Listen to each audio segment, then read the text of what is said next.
ആ ഗൈസ് ചെങ്ങണപ്പാറുള്ള അരുവിയുടെ പുഴയുടെ തുടക്കം നമ്മുടെ ചാലിയാറിൻ്റെ തുടക്കം കൽക്കുണ്ടിൻ്റെ ഒരു ഭാഗമായിട്ട് വരുന്നുണ്ട്. കുണ്ടും മലകളും ചെരുവുകളും ഇത് ആനക്കിറങ്ങുന്ന സ്ഥലങ്ങളാണ്. അങ്ങനെ ഞങ്ങളുടെ മക്കൾ അവിടെ നിന്ന് ഹാപ്പിയാണ്. അത് നമ്മളൊരു വൈബാണ്. അതിങ്ങനെ കണ്ടോ ഈ അരുവി ഇങ്ങനെ പോകുന്നു. ഇതൊരു സംഭവം ഞാൻ കാണിച്ചു തരാം. കാണാമാത്രമുണ്ട്. കരുവാരക്കുണ്ട്, കൽക്കുണ്ട്, കേരളാംകുണ്ട് ഭാഗങ്ങൾ, മേലിയാമ്പാടം, സ്വപ്നക്കുണ്ട്, ഇങ്ങനെ പറഞ്ഞ കുറേ വർണ്ണ ഭംഗിയുള്ള സ്ഥലങ്ങൾ നമുക്കിവിടെ കാണാൻ കഴിയും.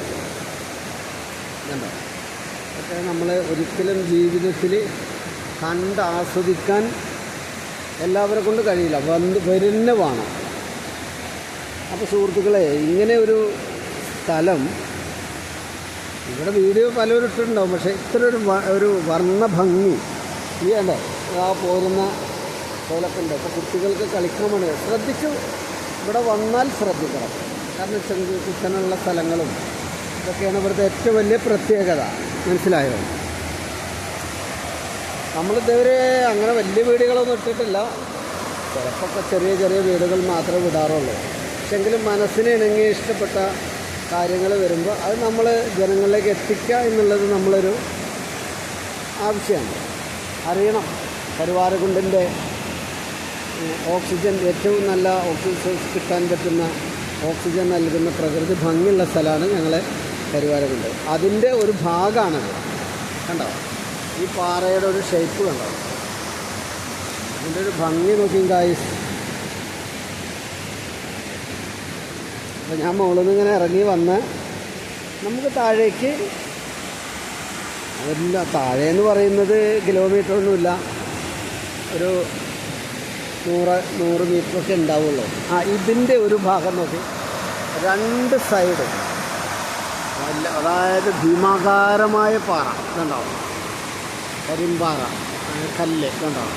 ഇങ്ങനെ നമ്മൾ കാണാൻ പറ്റും. ഇങ്ങനെ ഈ സൈഡ് ഇങ്ങനെ വന്ന്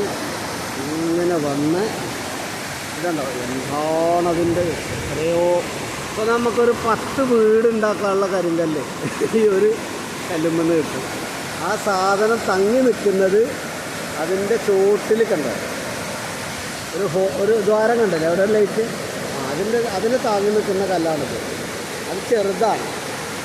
പിന്നെ ഇവിടെ കോളനിവാസികളുണ്ട്, അവിടെ വീടുണ്ട്, ആൾക്കാർ താമസിക്കും. ഇതിൻ്റെ ചോട്ടിൽ ആൾക്കാർ എത്രയോ താമസിക്കുന്നുണ്ടോ. ഇതിങ്ങനെ വന്ന് കണ്ടോ ഇങ്ങനെ ഇതിങ്ങനെ പ്രകൃതി ഇവിടെ അതാണ്. ഇങ്ങനെ ഒരു പാറയിൽ കാണുന്ന നമുക്ക് മക്കളെയും കൊണ്ട് വന്ന് ഇവിടെ ഉല്ലസിക്കാൻ പറ്റുന്നൊരു സ്ഥലമാണ്. പക്ഷെ കൂടുതലും വെള്ളമുള്ള സമയത്ത്, ഇപ്പോൾ മഴ തുടങ്ങിയിട്ടല്ലേ ഉള്ളൂ ഇതുണ്ടല്ലോ. പിന്നെ അവിടെ പിന്നെ ഇവിടെ വെള്ളം കൂടുതലാവുമ്പോൾ അവിടെ ഒരു പാലുണ്ട്, നമുക്ക് അതിന് ഇച്ചിരക്ക് കിടക്കാം. ടാപ്പിങ്ങാർക്കൊക്കെ കിടക്കാനുള്ള സ്ഥലമാണ്. അത് നോക്കി നിങ്ങൾ കുട്ടികൾക്ക് വന്നാലും ഇവിടെ കളിക്കാം ഈ ഒരു വെള്ളത്തിൽ. കേരളാംകുണ്ടിൻ്റെ മറ്റു ഒരു ഇതിൻ്റെ അപ്പുറം വശമാണ് കേരളാംകുണ്ട്. ഇത് നമ്മളാളത് അതല്ല ഇതിന് ഇവിടുത്തെ ആളാണ്. മണം നോക്കി പിടിച്ചിങ്ങനെ പോവാം. ഉണ്ടല്ലോ ഇങ്ങനെ വന്നതാണ്. ഈ പാറയുടെ ഒരു ഭംഗി നോക്കി കഴിച്ചു. പിന്നെ അതിൻ്റെ ഇടയിൽ ഒരു ചേരാൽ വൃക്ഷം കണ്ടാ ഒരു ഭീകരത തോന്നും. അത് ഈ സമയത്തിൻ്റെതാണ്. ഇപ്പോൾ 4-5 മണിയായ സമയമാണല്ലോ, അതുകൊണ്ടാണ്. വന്നിട്ട് ഇരിക്കാൻ ഇതൊരു പ്ലെയിനായിട്ടുള്ള സ്ഥലമാണ്. ഒരു 10-30 ആൾ വന്നാലും സുഖമായിട്ട് വെള്ളത്തിൽ കളിച്ച് കുളിച്ച് ഭക്ഷണമൊക്കെ കൊടുക്കുന്നവരെ കളിച്ച് മലിനാക്കാത്ത ഒരു സ്ഥലമാണ് ഇവിടെ. ആരും മഴ അധികം വന്നിട്ടില്ല, പക്ഷെ കാണാൻ നല്ലൊരു വൈബുള്ള സ്ഥലം. ഓക്കെ, ഇനിയിപ്പോൾ ഇത് വീഡിയോ എടുത്തത് ആരാന്നറിയില്ല, അയ്യപ്പനാണ്, കരുവാരക്കുണ്ട് ഇൻഡസ്ട്രിയിൽ വർക്കാണ്. കാണുന്നുണ്ടോ? എന്നാൽ പറ്റുന്ന സമയത്ത് നല്ലൊരു ഇതേപോലെ നല്ലൊരു വൈബുള്ള വീഡിയോ കാണുമ്പോൾ ഞാൻ ഇട്ട് തരാം. ഓക്കെ.